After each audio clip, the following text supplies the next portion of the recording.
একটা গ্রন্থগার রবীন্দ্রনাথ ঠাকুরের স্মৃতির উদ্দেশ্যে এই গ্রন্থগারটা এখানকার যে পৌরসভা চেয়ারম্যান বা পৌরসভার দায়িত্ব নিয়ে এই গ্রন্থগারটা বানিয়েছেন।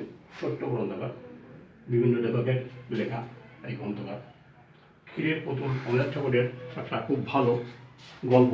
ক্ষীরের পুতুল চটজলদি কবিতা রবীন্দ্রনাথ ঠাকুরের লেখা। কিছু তার দুষ্প্রাপ্য বই আছে এখানে।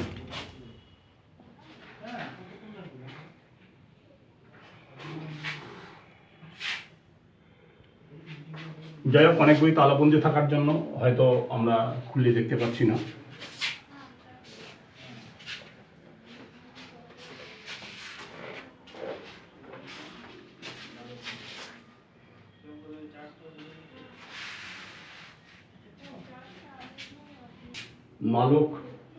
নালক অবনীন্দ্রনাথ এবং শকুন্তলা অবনীন্দ্রনাথ।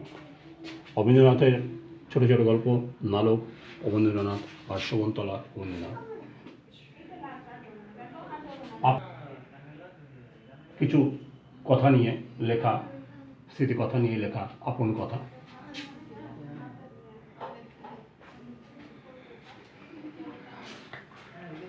কোন ঘরে রবীন্দ্রনাথ ঠাকুর কখন এসেছিলেন, কীভাবে ছিলেন, তার একটা স্মৃতির কথা।